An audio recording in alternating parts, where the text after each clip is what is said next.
প্রত্যেকটা দিন 5 বার করিয়া ডাক দেওয়া হয়, হাইয়া আলাস সালাহ, আসো নামাজের দিকে।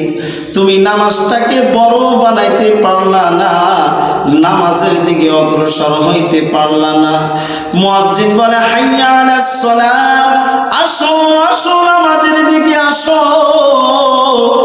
আর আমি আপনি সকলেই আমরা কিন্তু নামাজের দিকে অগ্রসর হই না।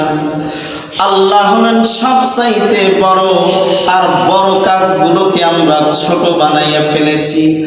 আর মুয়াজ্জিন বলেন, আসসালাতু খায়রুম মিনান নাওম, ফজরের নামাজের সময় প্রত্যেকটা দিন মুয়াজ্জিন বলতেছে, আসসালাতু খায়রুম মিনান নাওম, ঘুমের চাইতে নামাজ উত্তম। এই কথাটা মুয়াজ্জিন প্রতিদিন বলতেছে ফজরের সময়। আমরা কিন্তু কোনো ভ্রুক্ষেপ করি না, নামাজের দিকে অগ্রসর হই না। ওরকম ফজরও মিস করলাম, আর জোহরও মিস করলাম, আসরও পড়লাম না, মাগরিবের কাছেও আসলাম না, ইশার সময় চার আড্ডায় টিপির আড্ডায় থাকলাম। আল্লাহ তাআলা নিজেকে, যারা আমরা নামাজ আদায় করি না, নিজের অন্তরের দিকে একটু খেয়াল করি, নিজের অন্তরে হাত দিয়ে বলি, আমাদের ঠিকানাটা কোন জায়গায় যাইবে?